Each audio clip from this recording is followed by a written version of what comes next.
Hi, my friends.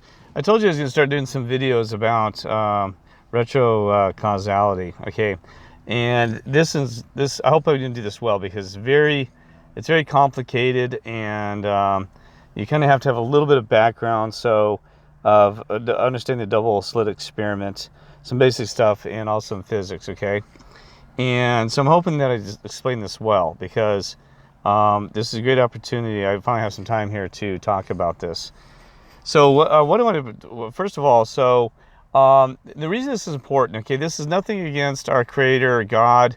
This isn't down the science rabbit hole to denounce God. This actually proves that our creator, this is actually more proof that our creator exists, and also proves, that that we have some free will, and the decisions that we make are important with our creator, okay, that our God, creator, and also the Lord and angels, all these people, not people, that they can work with us, right? And this is so I hope to explain a little bit more about that, okay? Because this is amazing. We've had other channels, as I mentioned. Vanessa VA, that she talked about retrocausality. We got Matt with quantum consciousness. It talks about maybe retrocausality. And the reason it's important is because this world is a mess. We got I gotta be careful. We got the bubble gum blowing stuff, and the horns and the politicians trying to push the bubble gum. Don't want to get in trouble. The bubble gum, everybody's got to have bubble gum, and that stuff is, don't take the bubble gum. Don't take the bubble gum, folks. This. So, also, because they're trying to control the people, they said we've got predictive programming, The Simpsons, everybody's got control of our reality, that it's all a script and these things like this. Now, it is partly true. It is, we're under script, but you understand that we do our role, we do our mission, and we stay with God's script, His positive script, and things like this, okay? So I'm going to try to explain some of this to you, hopefully the best I can. So our God, our Creator, Lord, and angels, hopefully you can guide me in the Holy Spirit to help me communicate this with brothers and sisters the best I can around the world, okay? And I hope it's not blasphemy, that I do anything wrong. So you stop this video recording, you notify me, you delete this thing, because I did not want to spread more false lies in a world that's already full of falsehoods. I will not. And I don't want to give people wrong impressions and mishopes and things like this. In the name of the Lord, okay? And also in the name of Kirk James, because I do not want to cause any issues. And okay, so all right. So here it is. Now, the first thing that I want to talk about is the double slit experiment. Now, you should come here, see where it says it's delayed. Where's my little guy? Come here, and this is a pretty good one. Delayed choice quantum eraser explained, okay? This kind of is the basics of what, of understanding how retrocausality works and how time is malleable, okay? And this one is absolutely amazing, well done one. So you ought to check this one out. And so if you're not familiar with the double slit experiment or a quantum eraser, then you definitely need to watch this video and try to get a basic background of this. And you might want to do that before or after in watching my video. Okay, sorry to babble. So I'm going to go in here and like this. I'm going to pause. I'm not going to do the whole thing because it takes forever, 12 minutes, and plus I have a lot to talk on top of this, okay? So the first part talks about the double slit experiment. But physicists are clever. They thought maybe those little balls are bouncing off each other and creating that pattern. So they decide to shoot electrons through one at a time. There is no way they could interfere with each other. So what is happening? After an hour of this, the same interference pattern is. So basically what happens is they shoot electron when man is not measuring it with any device or anything like that. The electron will act like it'll act like a wave, like it's going through most slits at the same time, right? And they weren't, so it's crazy. So an electron acts like a wave, so it waves up like sand in the background, okay? The first minute that man observes this with even a device, when there's an observer, it becomes a particle. So that electron becomes into particles, so that it goes through one slit or the other. But when we're not watching, it seems like it goes through both slits at the same time. They're like, how is that impossible that it traveled through both slits and they're shooting these electrons through? How could they travel? Or they're interfering with each other. That the one before somehow influenced the one behind it that is causing it. So it all comes down to that there was an observer, very important. That once we observe it, then that reality becomes a particle. Okay, so the conclusion is inescapable. The single electron watch. leaves as a particle, becomes a wave of potentials, goes through both slits, and interferes with itself. Interferes with itself. You're kidding me. But mathematically, it's even stranger. It goes through both slits, and it goes through neither. And it goes through just one, and it goes through just the other. All of these possibilities are in superposition with each other. But physicists were completely baffled by this. So they decided to peek and see which slit actually... Okay, there's where it's acting like, sorry, actually when it's waves, it's acting like a... one slit to see which one it went through and let it fly. But the quantum world is far more mysterious than they could have imagined. When they observed, the electron went back to behaving like a little marble. It produced a pattern of two bands, not an interference pattern of many. The very act of measuring or observing which slit it went through meant it only went through one, not both. Okay, so that's where I did a terrible job just a minute ago, explaining about the wave pattern and stuff like that. So once observed, it actually, it's like it chooses it went through one slit or the other. So time became a reality, the slit became a reality, and that's what this. Now I'm going to fast forward here because I want to move into where it talks about, so we have an observer, okay? Now here's the firing, it will either go through A or and, holes and decided to go through one or the other, not through both as they would have. So I'm going to go, well, actually, I think it's right here. Simply by observing. However, the double hole experiment's mind-boggling conclusions don't end there. In recent years, technology has allowed scientists to perform a fascinating variation of the test.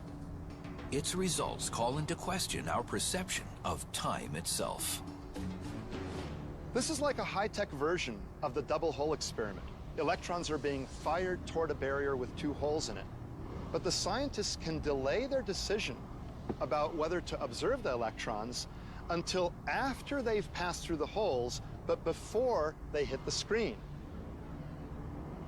It's as though I'm on a baseball field, and there's a baseball being pitched toward the barrier with the holes in it. But my eyes are closed, so it goes through, and it behaves like a wave, but then at the last second before it hits the screen, I open my eyes and decide to observe it. At that moment, the electrons, in essence, become particles, and seemingly always were particles from the time they left the electron gun. So it's as though they went back in time to before they went through the holes and decided to go through one or the other, not through both as they would have had they been behaving like waves. That's really crazy. That's the enigma. That our choice of what experiment to do determines the prior state of the electron. Somehow or other, we've had an influence on it which appears to travel backwards in time. the experiment began. There you go. Now, isn't that just amazing what he just said? The decisions they made, the decision changed history, the past. Are you kidding me? Because the past, it rewrote history so the behavior became exactly what their decisions were in the future. So right there, so you can do more into this, but so let's think about that for a moment. I'm sitting here in this parking lot at Walmart. The decisions I'm making can influence the history of my life. The decisions, like, let's say, for example, the one that's really big off the bat, I want to serve the Father and Lord and do the best I can for this world. Okay, whoa, what happens? So that means God, the Creator, and all that history had lined back into when I was a child to make sure that I was on this path today where I am at right now. See, so you had a free will of a choice. Now, I'm not, and I don't care what your religion is. That's between you and what you're doing. So I don't want this to be a religious thing, but I want you to understand that those decisions I made. So I looking back at my history has been modified to, my life has spanned out to that moment in time, right? So the decisions now, the free will, do I want to continue moving forward, serving God and doing the best I can to help these people and work with you brothers and sisters, or I'm going to sit in this lot until I die? See, so even this decision making forward will impact our future. So you're impacting not only your future, but your past. Isn't that amazing? I mean, it blows your mind. So the reason it's important, because I saw these little things in my history where I was like, geez, the Father and Lord knew that someday I was going to come along, and, my awakening process was way late in the game. Like, 3 years ago, I just as an agnostic, didn't know anything about the spiritual world, didn't know anything was going on. And all of a sudden, boom, I came awake and I said, oh my gosh, all these things are real. So, and then I started looking back at my history, and I bet you can too, start saying, well, all these spiritual things were happening that I just wasn't aware of them all around me. I had that certain job that I didn't get, or I did that one of God, I met that certain person, or I did meet that certain person, or they had that certain thing that happened, and really it's like I moved at a certain location and all these things. And it's like this script. I mean, my goodness, this book. Okay. So that's, and I'm going to talk more about that later in another video about your book of life, because this is important what I just talked about. So I have several things I need to do. Talk about the simulation, about a computer simulation, which does not denounce God, and also about your book of life. That the book of life that's written in the Christian Bible is way more than what they're talking about, I think. The book of life, and it gets amazing. It's like the never-ending story, where you're part of this book and the story. You're working with God and the Lord, and we'll talk about that one later. But anyway, so I'm trying to stay focused. There's so much to tell you about this. And I apologize. I should have done a better job, but I just always run. So I was going to write down notes and points I was going to make. Okay, so why is this important? The decisions, the decisions we make to help this world, the spiritual world, impacts the past, right? And now this sounds crazy. You could probably even pray for yourself in the past through the Holy Spirit, and also to the Father and stuff like this, and our Creator and stuff. Say, hey, can you, and I've done this, it sounds crazy. You said, can you pray to the past that, and you guys have seen some of my videos where I've prayed to the past and actually had influenced the moment. Because when I had my Suburban, the tires, I'd blown out a radiator hose near Lake Pleasant. And I'm like, oh, you got to be kidding me. I said, geez. I said, oh my gosh. I said, man, my engine's going to overheat, this and that. A guy comes driving down the road and says, hey, I said, can we help you? I said, sure. And he goes, well, we come with the Lord sent us, apparently, Kirk. He said, because I got the best mechanic in Phoenix right here. He's going to be here in 5 minutes behind me, and he's going to fix this thing. He goes, if he does it, he says, I'm going to drag your vehicle out of here. And I said, you got to be kidding me. So, I prayed at the moment, but also all that had to be set up for these guys to be on that journey early that morning to get there to help me at that time. Like time had been rippled behind me, okay? And that's probably because I prayed to the past. I said, oh my gosh, I said, pray to the past that this happens, and please set this up, our Creator, and also Lord. And I said, God, please help me, because this is a mess. So, now, that doesn't mean okay, so my point is that we can modify. How much can we modify? Are we going to be able to modify more? Matt has leaned towards this. He said, we're playing this script right now. We see the Mandela Effect history rippling and changing. Is there a point in time that God helps us through our prayers and through our situations that we change this whole dang world, the outcome of this situation? Now, some of this is going to be predestined, that we can't control all of it possibly, but we might be able to make an influence and influence the past, because we're seeing some crazy things through the Mandela Effect history changing, right? A lot of those is exposing the truth. We're seeing a lot of truths being exposed through the Mandela Effect. And this is also the great deception, the great awakening that was written in by the Christian, says that God is going to send a great deception to the world. and to the people. The great deception is they can't see it. They're deceived. But we can. So thank you, our Father, Creator, and thank you to Lord, the angels, for letting us see the truth, that we have held that anchor memory, and we can see that as our awakening process. Because we are under revelations, a new beginning, a reset, all these things you want to, all these other terms that you want to call this. So like even today, you might be able to, like me, I've had some terrible mistakes and terrible things in my past here that I can't fix. That I can pray and say, can you at least do that? But like I said, I can't influence enough that we can modify history, and we're seeing through the Mandela Effect. That is, how much I don't know, but in physics, so our decisions that you're making right now. So that's why it's important. Like if somebody, like one of your friends says, well, I'm an atheist and I don't want to believe in any of this stuff, we might want to encourage them to plant that seed so they can find Father and Lord. Say, well, you know what? You can decide today, and then everything will line back up, right? And that's, I'm trying to more importance to that. Oh, because then they'll go back and once they'll see that their past actually was influenced by that decision today, like they may have had some experience or something like that said, oh my God, it's real. God's real, because I remember this thing happened. I didn't think about that I decided now, and then that's a part of what happened. So, terrible way of explaining it. But anyway, retrocausality, that we can influence the past with the decisions today. Remember that time is irrelevant. It really is. We're going through like frames in a movie through time, right? And so these frames, but we can modify the way that story, that movie was like a remake, parts of and pieces of those frames coming down to this point in time, okay? Like it's already been, aligned with us. You're lining it up. And there's something else I want to say about that. Yeah, because past, present, future, it's all existence in one, especially to your Creator. There's no such thing as it's kind of like a line. If I drew a straight line, like let's do this here. See this line right here that's even got this play here? Oh, not that. Let's see, let's go this. Where's my little, let's see this little guy. What is that? It's hung over my little magic thing. Are you kidding me? Anyway, so, okay, the line up here that's right above there, see how it's in the middle there? You tell me where the beginning is on that line. Tell me where it's at. Which is the start and the finish? Because it could be on the right-hand side, more towards the 12:34 seconds, or it could be on the left side towards the 7:04. It could have been the start or finish, right?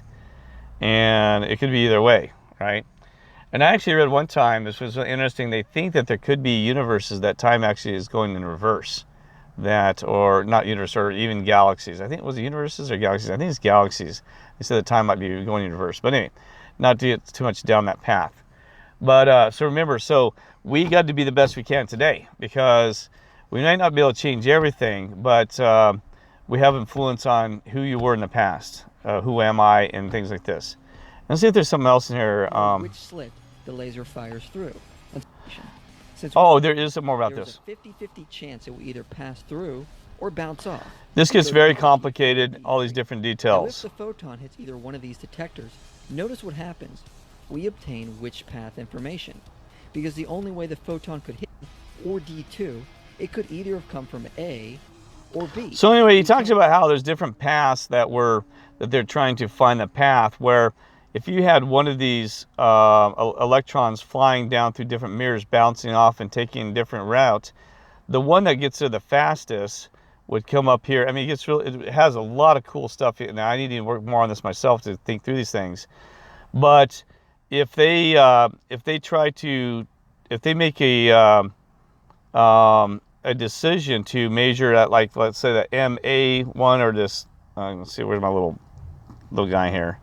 Like, let's say in here somewhere, let's say like in here, that it'll know that the results that the one already threw, that it had already made that decision as well. And okay, there's where I'm trying to head to, right? I'm sorry.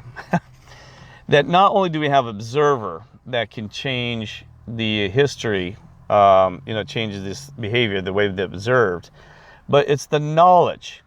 The knowledge, that's important. The information that of them, of you, me, and other being observers, the knowledge of that being changing. So that's what's concerned. So there's a knowledge and information piece, and why I keep focusing on that is think about the Mandela Effect. We become aware of something that's changed, and that also that kind of locks it in. See what I'm saying? It locks that in. So if you implant something into this reality, if we implant something into it, knowledge or something like this, that whacks it and puts it right back through history as well. Okay. Now, so that's what I was wondering. If you and I and everybody else of us that, I'm not saying we're special, us creators or observers or witnesses to our God, or because we're here, if we try to, can we actually, with our knowledge of these things happening, go back and ripple something that causes something good to turn out in an effect for this world? Okay. That I don't have the answers to. Because someday do you and all of us get together and say, stop this, no more of this evil. We don't want any more of these masks. We don't want any more of these bubblegum chewing stuff around here. And can we rip it and push back at the evil forces through these things, right? Those things I'm still careful with, because I don't know how much we have to leave to our Creator, that they got a plan. It's in action, how much that they want us to actually go back and influence and modify these. But like I said, even on a personal level, make sure that you're doing things today that can make the best outcome of your past, okay? Just try to do the best things. Like me, I'm trying to think, well, what can I do now, my decisions that will help make the best path of what happened in my past, right? Like I said, that sounds crazy. So it is possible maybe that we are can cause retrocausality. Just watching some balloons float up above us. Maybe we can turn those balloons and make them go down backwards. No way. That through our maybe at some point we do these kind of things. I don't know. That we try to help modify, like that show. What was the show? Oh gosh, I'm trying to think of that darn show. Quantum leap, or quantum sliding, trying to help the past, the impact the future. So anyway, all right. So remember, like I said, what's important about this is that we have to have observers, witnesses in this reality, and we are witnessing a lot of things, observing these things around us, and also that how much control can we have? That's the pieces that we're trying to figure out. How much do we try to focus on those, and how much is, and also that I guess the coolest thing is that we know now that time is malleable. You know what I mean? That history can be modified by our future actions, right? And that's what's really important, because I always wondered, and when it gets on a personal level, I said, geez, you got to be kidding me. So I'll try to do some more videos more about this quantum eraser. See, like even that, the quantum eraser is kind of racing, racing thing. You're erasing the past that was bad. You know what I mean? Also with this, I actually, real fast, when I was in Longmont, Colorado, there was a guy who actually had set this up, an experiment 3 years ago in a science lab. And I stand there with him, and because he was going to reproduce this quantum eraser stuff, right? And I was working with him, and he was running test after test after test using a laser. He was using laser smacking and leaving imprints on some boards, right? And he proved it then. He's like, this is crazy, but he said this quantum eraser stuff is real. And I talked to him, said, what about time travel? That means that, even us as you and I, if God allows us creators, that we could travel through time. And he said, yeah. He said it's real that we could modify history, and that the history could be modified through quantum erasing it, And so he was doing all these different tests and trying to do all these scenarios, bouncing off of mirrors and stuff, trying to see how much. That's the thing, is you don't match. So anyway, so if you're taking an electron and physically modifying its history, well, God, that's kind of like us. I mean, geez, you kidding me? I mean, because we're like physical beings, but also modifying the past. Ooh, that gets crazy, right? Well, anyway, yeah, it's kind of like we're just floating along. We all of a sudden we make these decisions and don't realize those decisions just modified everything. right? That's a scary thought, right? So if I make a decision now that that decision, the history is already aligned for that decision. Oh, geez. That'll drive you wacko, isn't it? So anyway, it's just amazing. And your creator and this whole thing is just, oh, you got to believe it. It's so deep and so cool, isn't it? And that's why I'm going to keep on searching. I'm going to keep on looking for truths, and, as much as, but at the end of the day, really what really matters, this, at the end of the day, is knowing about love, peace, and respect, and all these other things. That's what really counts. I mean, we don't have to go deep into science, but it gives us a tool to understand how there's a balance between science and our spiritual realm. You know what I mean? There's a balance there, and that the more that these physicists keep digging, the more they're going to say, geez, yes, there is a creator, there's a God, what's happening? So anyway, all right, God bless, and I hope that was a good one. I hope I explained it well, and gave you some good things to think about. All right, love you all. Take care.